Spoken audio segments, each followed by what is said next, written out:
Oh, 1 second. I knew this would happen. People are still coming in. There we go. Right. Now I am sharing the presentation. I might need to do that a little bit as we go, come out of the presentation and go back in. That's just so I can let people in. But yeah, welcome. Welcome to How to Win a 4-Day Week. What I'm going to do tonight is take you through sort of the basics. So what a 4-day week is, why we should all be fighting for one. Then I'm going to talk about how to convince your colleagues to join you in the push for a 4-day week.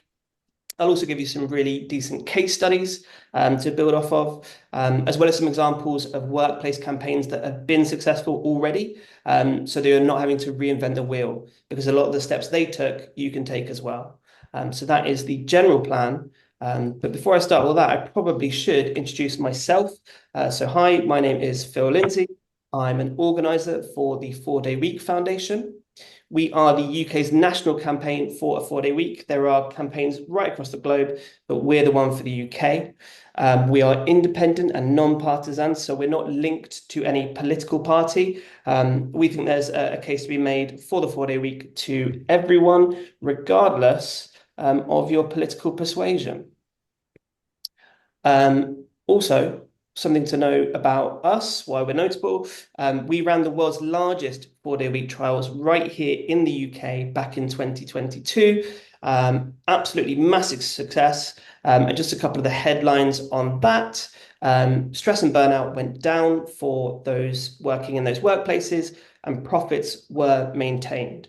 And if actually there was a 1.4% boost for those profits for the organizations involved, which is why we often say, and we'll say it again and again, the 4-day week is a win-win for workers and employers. Now, I have had it put to me that from a Marxist perspective, you cannot have a win-win for workers and employers. And whilst I take that on board from a theoretical standpoint, from a practical standpoint, this particular improvement to workers' conditions also has a lot of major benefits for employers as well. It's why we're campaigning for it. It's why we think you can go out and win it. And that's why we say it's a win-win for workers and employers. Lastly, these are the areas that we focus on as a foundation. And my particular remit is the workplace organizing. So that's who we are. But what do we mean by a 4-day week? It's perhaps not as obvious as it sounds, so it does require a little bit of explanation. Often when we talk about a 4-day week, the easiest way to conceive of it is through the 100-80-100 model. This being the rough idea that you're aiming to achieve 100% productivity in 80% of the time for 100% of the pay. Now, how do you achieve that productivity whilst reducing working hours? You do it through a number of ways, and I'll go through them now. So first and foremost, the rough idea is because you are better rested. Apologies, I managed to come out just quickly. Because you are better rested, it means that whilst you are at work, you're going to be more productive per hour because of that better rest. So just naturally, you will pick up a bit more speed per hour. There won't be that I'm exhausted on Friday because you don't work Fridays anymore, for Okay, I'm example. gonna go take the laundry in. Okay, Morgan, if I can just ask you to put yourself on mute, thank you very much. So yeah, that's the rough idea, is that you're better rested, so you're more productive per hour. That's how you achieve it. Also, as you as an organization move over to a 4-day week, you would look at your working patterns and address some of the lag within those. So a real obvious one is things like meetings. Do you have meetings that last an hour? And everyone has to be there when not everyone needs to be there? That's a simple win. You can reduce that meeting to 45 minutes or an hour and only make sure that essential people are there. Just little things like that. You find efficiency by examining the way that you're working as an organization. That's how you can reduce the hours to 80%, but still achieve 100% of your goals. And then more broadly, because not every kind of work fits into those two sort of patterns, that's largely if we're talking about office-based or task-based work. But there are other ways in which a 4-day week can lead to still 100% productivity, because when you have a 4-day week, And we've seen this in the trial that we ran. Absences are reduced. People are they're healthier, but also, they book appointments for their day off. And because those absences go down, there's less need to find cover, which can be expensive for organizations, especially if it's through agency staff. It also means that the work that you're doing is more consistent because people are there more often. And then lastly, sort of something linked to this as well, a 4-day week will see a boost to an organization's recruitment and retention. It is easier to bring people in and it's easier to hold on to them if you have a good work-life balance where you work. And that is what a 4-day week can give. And so that is going to save lots of money and lots of time for your organization. They're not having to spend on recruitment all the time. They're not having to train up individuals and then see them walk out the door within a year or two because they have that 4-day week. And that's how, overall, within the entire organization, you're saving money, you're saving time. As an entire organization, you are achieving that 100% productivity in 80% of the time, and that is why you should be paid 100% of your pay. Apologies, I'm just going to come out again in order to let someone in, and I will return. There we go. So 32 hours is the standard. That's sort of what we see most often, but there are variations. Every workplace is different. We often see between 27 hours at the bottom end and 36 hours at the top end. Don't tend to see too much beyond 36 hours, although it sometimes does happen. And the reason we don't tend to see that is because then you're into compressed hours territory. The difference being compressed hours is where you take your full-time hours, squeeze them into fewer days. That is your flexible working right to request that. It's an important right to be able to request that, but that's not what we're talking about here. We're talking about reducing the hours whilst maintaining the productivity. We are looking for a meaningful reduction in working hours. That's sort of the key phrase to keep in your mind. Because again, every workplace is different. Your full-time hours are going to be different or part-time hours are going to be different depending where you're working. So you're seeking a meaningful reduction in working hours, ideally 4-day week. And 32 hours, but again, can be variations. Last to say on this is the 4-day week is flexible. Some organizations might run Monday to Thursday, others might run Tuesday to Friday, others might split teams. So half work Monday to Thursday, half work Tuesday to Friday. Some might split things even further and have a completely disaggregated 4-day week where it's done on an individual or rota basis. Particularly where you've got organizations that need 7-day coverage, then you would split the teams up or split people up to do different kinds of 4-day week. You even see, we've seen annualized 4-day weeks, whereby if where you work there is a particularly heavy season and then a lighter season as well, you might work slightly longer during the heavy season and then a slightly shorter than a 4-day week during the lighter seasons. There's different ways to do it. You want to adapt it to your own organization. This is why we always say trial, and particularly if you're seeking for your organization to do it, you want to be looking for a trial because it might take some tinkering and a lot of stuff, feedback, to get the 4-day week quite just right for you. So you want to be able to have a bit of time to let it bed in properly. So that's what we mean. Why should we fight for a 4-day week? As I said, it is a win-win for employers and employees, and I will dig into that in just a second. But first of all, starting with employees. So employees will see the stress and costs go down. You're working less, so you're less stressed, you're less burnt out, and we've seen that reflected in the workplaces that we've seen move to a 4-day week and in the trial as well.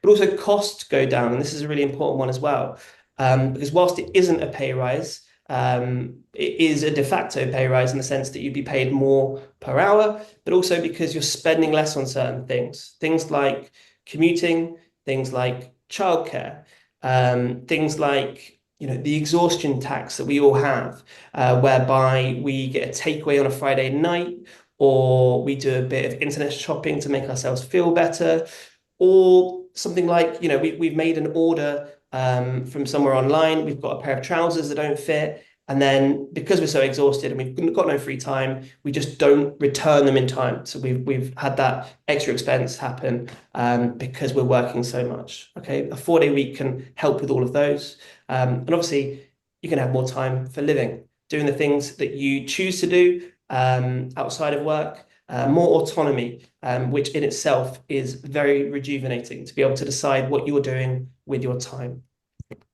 Employers see some different benefits, as well as obviously, their workers too, so they'll see all the same benefits that I've just covered. They will see, as I said, an improvement to recruitment and retention. They're hanging on to experienced employees. They're getting the kind of they're recruiting the people that they want to recruit because they offer a 4-day week. They will also see that their staff are happier, surprise, surprise. And when people are happier, they do better work. This is why, it's a no-brainer. You need to have good working conditions, good work-life balance in your organization, because then you will have good work. I mean, it's just it's an obvious one, but it is something that we see massively improved by moving to a 4-day week. Can also be the solution for pay claim deadlock. If you are in a union, and I would say if you're not in a union, definitely consider joining one, because it is easier to build a campaign like this if you're in a union. But you may be recognized by your employer and you may make a regular pay claim. Now, if you are making a pay claim and you are coming in with a demand for X, and the employer won't move from Y, it can be really useful to have a 4-day week on the table as well, as something that you can compromise on. Everyone can win from it. Okay, so if you really can't shift from those positions, a 4-day week can really help to kind of release that deadlock. It's also long overdue. The 5-day week is over 100 years old. One, in part by union workers in certain places, but also brought in by, for instance, Henry Ford in his factories, not necessarily known for being a great union man. He saw the obvious benefit of reducing working hours because his employees were going to be healthier, happier, and more productive whilst they were at work. He understood the win-win nature of reducing working hours. We're just saying, why stop at 5 days, particularly now, where we have computers, we have automation, we have robotics. Things are moving at such a faster pace. We're all so much more productive than we would have been 100 years ago, that it's about time that we saw some justice in terms of reducing the working hours. And it's really obvious that is something that we're going to have to make the case for in order to achieve. And finally, a 4-day week gives people a chance to live happier, more fulfilled lives, which, if that's not what we're all aiming for, what are we doing here? Next, we're going to look a bit more specifically about thinking about you building your campaign for a 4-day week in your workplace, starting with your colleagues. They're the first people you're going to want to talk to about this.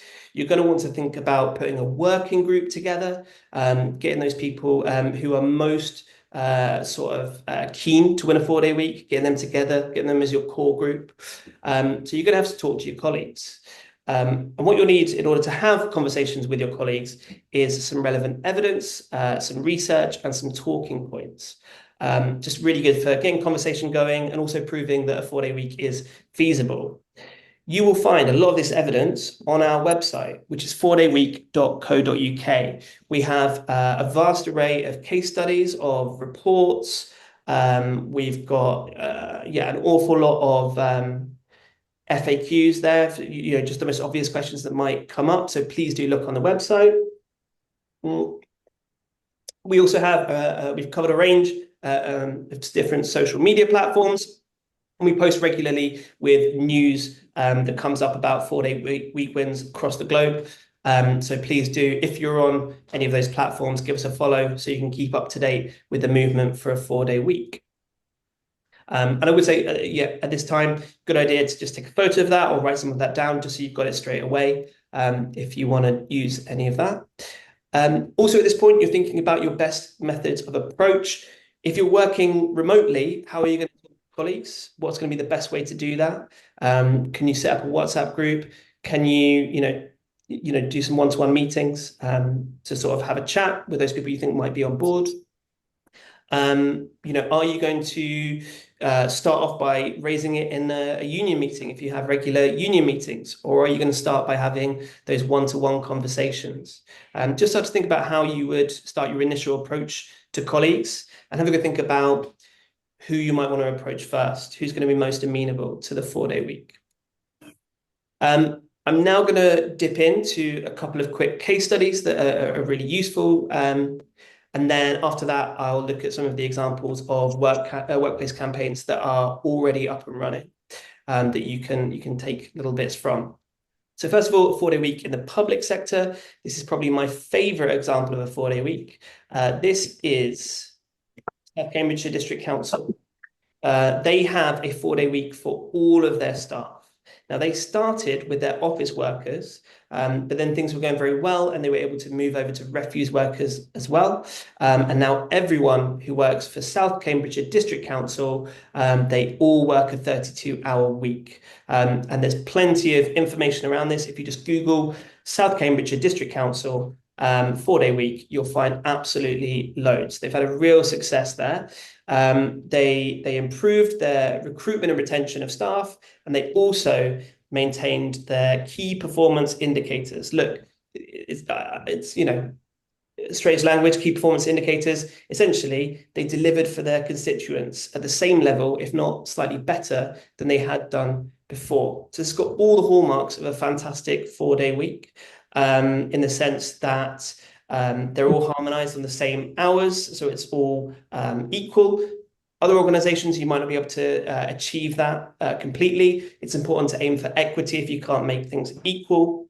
So how can you do that? Something to think about. But yeah, all harmonized on 32 hours. Both office workers and those workers who are doing physical work as well, showing they can work in different spaces.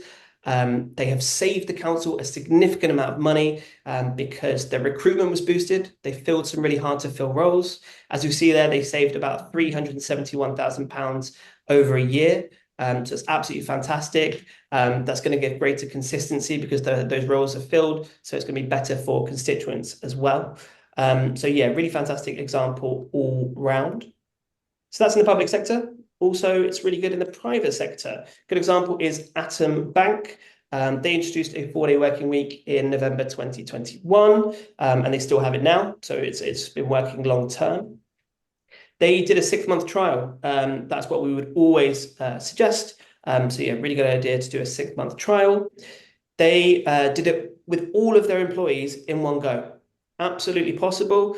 It's sort of up to you to kind of gauge what might be best for the organization you're in. And obviously you can work that out in discussion with your management as well. And there's just an update there. They have grown since then. They are now at 547 employees. So clearly the 4-day week has been fantastic for them and allowed them to kind of expand as an organization, which is really great. They moved from 37 hours to 34 hours. So they didn't drop off an entire day. What they did is they saw a meaningful reduction in working hours, and then a slight compression, which might be what will happen in your organization. It'll be up to you to sort of decide what it is you first of all campaign for, and then obviously where your red lines are in terms of negotiation. But that's what they did. And it's worked really well for them. Obviously, we'd love to see 32 hours in the future, but that's where they are right now. And their motivations, all really positive motivations. Maybe the decision makers in your organization might have similar motivations. Are they motivated by employee well-being? Do they care about the environment? Things like that. All things to consider when you make your case for a 4-day week. And then the outcomes were incredible across the board. I think the managing director of Atom Bank said by every metric, their switch to a 4-day week had been a massive success. He saw no reason to return to a 5-day week. And you can see that there. Employees are happier, clients are happier, everyone's happier. It's been a fantastic success. Really good example. So those are some case studies from the public and private sector. Now we're going to look in some depth at some campaigns that we've supported, that the foundation have supported, and they've been really successful. So this is where, if you've not made notes already, definitely think about making notes at this point, because there's some really good pointers here. So first of all, we're going to look at PCS DEFRA, the members at PCS DEFRA, DEFRA being a government department. They began their campaign in October 2023, there or thereabouts, when they got in touch with us, and we worked with them to develop a poster and a leaflet explainer for their colleagues, in order that everyone would understand what it is that they were going to be campaigning for. The key points here is that they had their working group set up and then they approached us. So they had that core group of individuals who were going to be really keen on taking action to get a 4-day week. So that's sort of what you might need to look for as well. If you work in a massive organization, it'd be great if you have representation from different teams. That's really good. Might not be a way you can start, but it's something to aim for.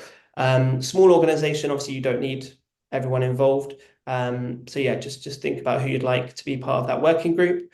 They instantly knew that they needed a strategy. They weren't just going to go all, just go wild and just kind of figure it out as they went. They kind of went, right, we need to work out what are the steps.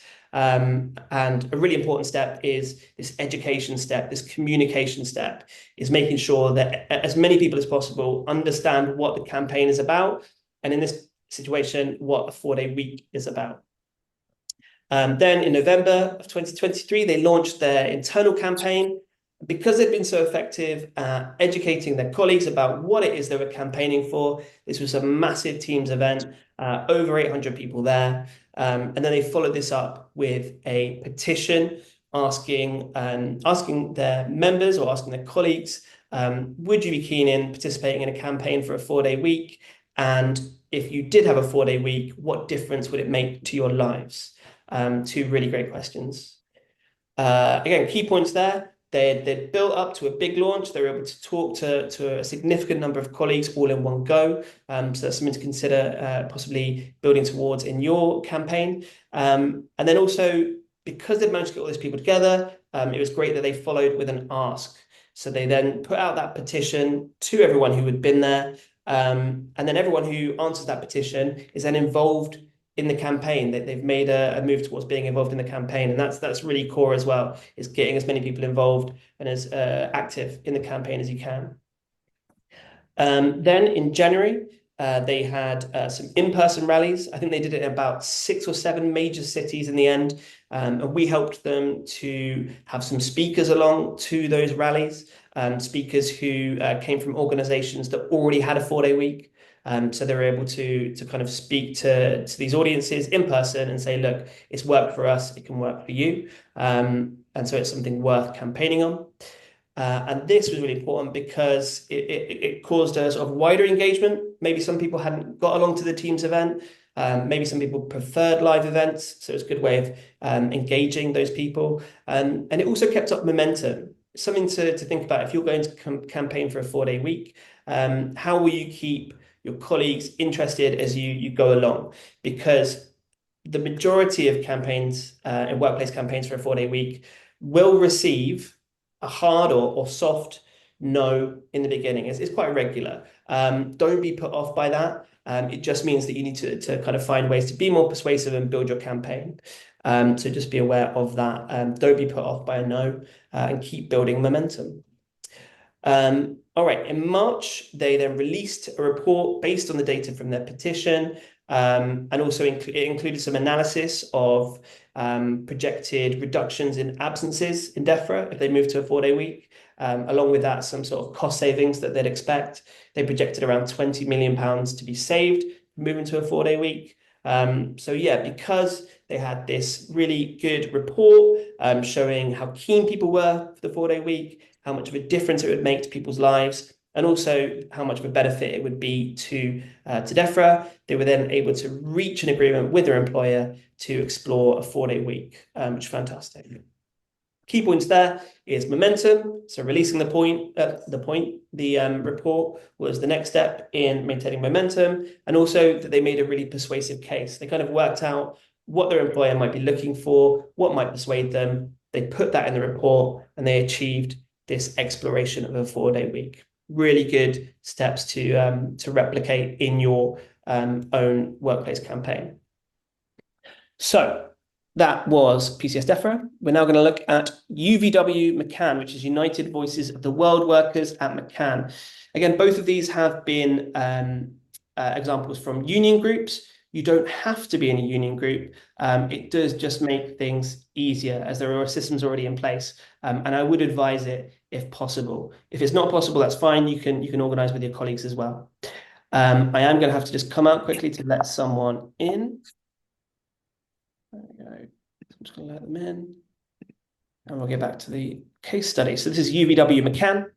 And they are a small Palestinian charity. So there's about 10 to 15 people working in the organization. So a bit different from DEFRA. So one member initially made contact with us to let us know that they were starting a workplace campaign. And we were able to talk about these two key points, which is that you need to get your colleagues on board and you need to think about establishing a working group as well. Then in September, once they had established that working group, got some colleagues on board, they arranged a strategy session with us to work out what they wanted to do with their campaign. And this was a really useful meeting, and they were really specific about what it is that they were going to go away and do. So again, it's getting that working group together and formulating a strategy. The strategy that they went for was that they were going to collect relevant evidence, that they were going to bring all their colleagues aboard, and that they were going to create a joint letter to management setting out the case for a trial. So some of the core members of the working group put this document together, which suggested, it took account of how widespread the 4-day week is, that people might not be aware of. It had some really good case studies. And it also met head on some of the challenges that they expected to come up and how they might see the organization overcoming them. And then they got everyone that they could to sign it. And that was a really powerful thing to do.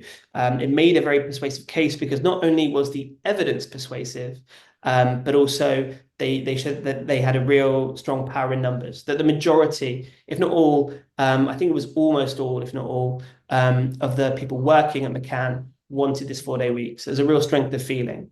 This was obviously incredibly persuasive because the director at McCann agreed to start a trial in January of 2024. So just to say, not every single campaign will be like this, but a lot can be. You could be trialing a 4-day week within 6 months from today, if you do some of these steps and take some of the steps from the previous example as well. So it's just to say it can happen. Within 6 months, you could be working a 4-day week. So I'm going to run through some of the steps we've already talked about, just be really explicit about these are the steps that you might need to take in order to win a 4-day week. Have you got a working group? It's a really important first step to think, have I got my core group together to develop the strategy that we're going to need to win a 4-day week? What is your demand? So are you going to seek a meeting with your management to discuss a 4-day week and all the different options that you might want to take for reducing your working week? Are you seeking to establish a workplace working group involving some colleagues, some management as well, so that you can do a feasibility study, explore some different options and come to a conclusion? Are you going to seek a trial? It be really clear that what you're looking for is to have a go at a kind of a 4-day week and see if it can work. Are you going to make it part of your pay claim? And I've just seen that I can't, 1 second. I'm blocked from seeing what's going on there. Or are you going to come up with a catchy slogan like 28 by 28? Which is, one of the groups that we're working with, that's their campaign, is they want to get to 28 hours by 2028. Then you're going to think, who are the decision makers in your organization, who's making the choices about whether or not you move to a 4-day week, and really importantly, what's going to motivate them? Are they particularly motivated by employee well-being? In which case, you want to focus a lot of your efforts in making that case. Are they really interested in the bottom line? In which case, you want to be focusing on that. I would say, when you make your case, you want to cover a lot of ground, but try and be really specific about what it is that motivates the decision makers in your organization. Do they care about the climate? There's definitely a case for the 4-day week to be made on that as well. So once you've done all that, you're then going to think about your strategy. So what are the steps in your campaign? How will you escalate? How will you build up? How will you maintain that momentum?